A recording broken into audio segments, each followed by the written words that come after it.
All of a sudden there's a crack. And I'm off. The adrenaline's going and I'm thinking so fast that these seconds I'm falling feels like minutes.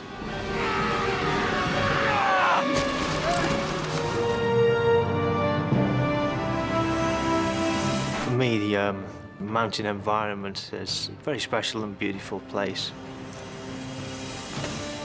Particularly Mount McKinley, it's one of the great wildernesses of this world. It's been one of my ambitions for a long time. Anthony Hollinshead is Steve's best friend and his long-time climbing partner. Climbing is predominantly having trust in your climbing partner. It's paramount that you know what the other's doing. Nigel Vardy completes the three-man team. This is his first expedition with the others. He's an experienced climber, but he's never attempted a mountain as treacherous as Mount McKinley. I sometimes suffer a little bit with confidence, and sometimes I have to say, Nigel, you can do this, you'll be fine. Originally, Steve had the dream of climbing McKinley, and really we perhaps followed his lead.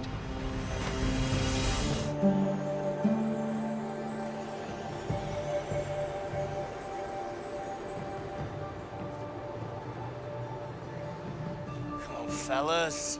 You should have had this done earlier.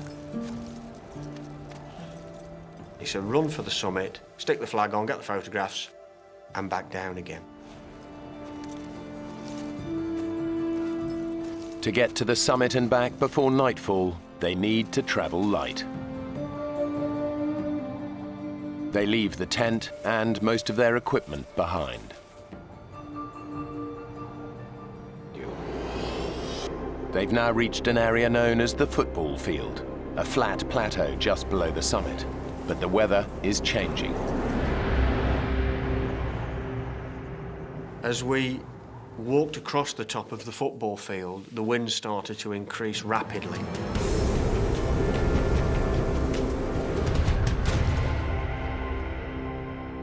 They're at over 19,000 feet and the temperature is plummeting. At such altitudes, the impact of an unpredicted storm like this is devastating. Steve is suffering badly. Anthony and Nigel know that they have to get him out of the freezing cold. We need to look for shelter! Get somewhere safe, now! Finding anywhere to hide up there is very difficult. You really are out on your own. Right! Up there!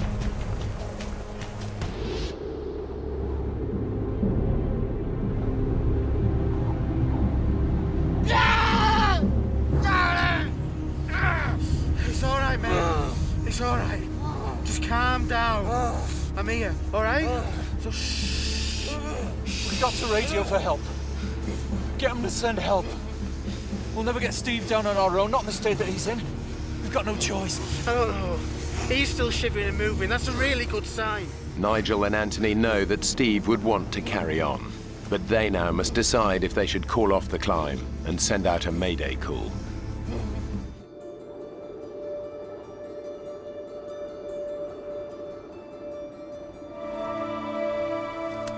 Nigel still needs to radio in to confirm their position and let base camp know that their emergency is over. I took the radio and I put it on the edge of the crevasse top while I hauled myself up and my rucksack. And I knocked it with my elbow. And just watched this little black dot go flying down the slope. And I thought, you prat. I've dropped the radio. I've broken it. Nige, your face. I'd missed this completely. I'd not realised it was happening. And he looked at me and I could feel his hand come up and pull. I got balaclavas here and just pulls them over. And I can't feel this cold. I can feel numbness, but I can't feel any further.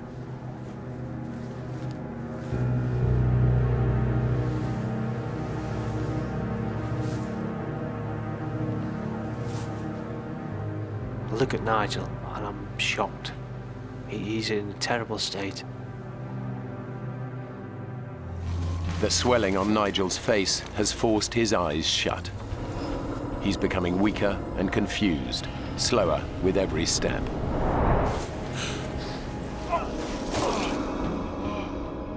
It's a feeling of being out of control. We've got to get down. We've got to get somebody down now and organise a rescue. You're the only one who can make that descent on their own. It's up to you, mate. All of a sudden there's a crack. And I'm off. The adrenaline's going and I'm thinking so fast that these seconds I'm falling feels like minutes.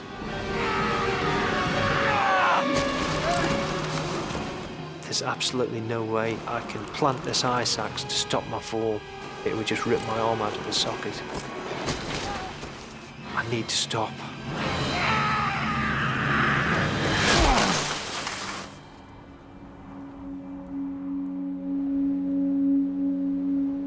Steve has fallen around 1,100 feet.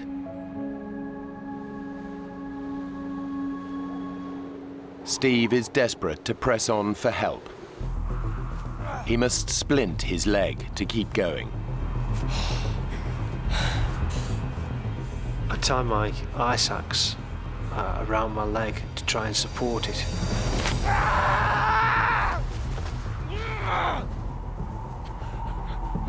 Everything's lined up now, and I'm looking in better condition.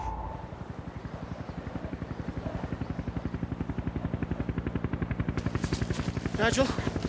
Nigel?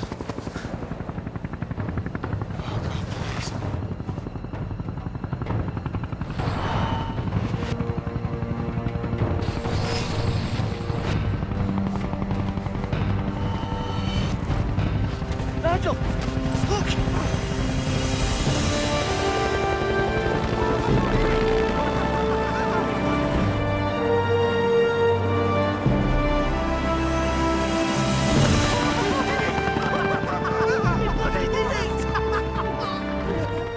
We thought Steve was the hero of the day for raising the alarm and getting the helicopter to us.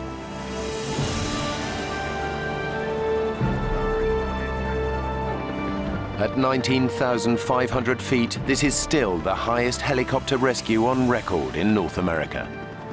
And it was only attempted because of Nigel's Mayday call the previous night.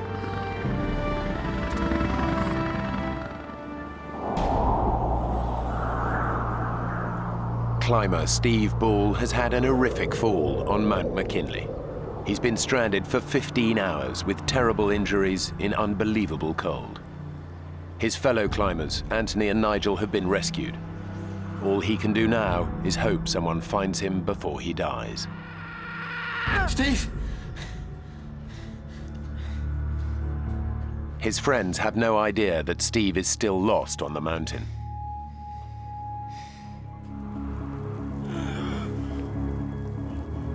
I can't feel my feet anymore. My nose is cold. I don't want to take my fingers out of my pockets. I just want to stay huddled up. I haven't got a lot left. I'm starting to lose it. Steve's lost all hope of being saved. He hasn't made it to the path. All he can do is wait for death.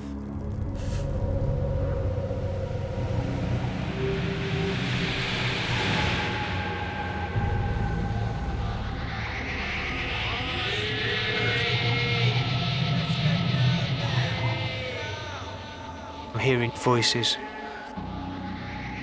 and I don't know who it is. I think I'm dreaming. But it's not a dream. These voices are real.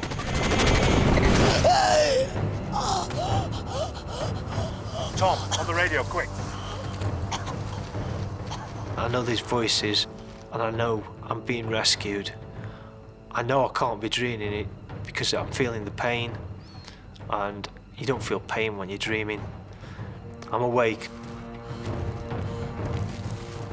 They tell me they're climbers, and they found me, and they're surprised that I'm still alive.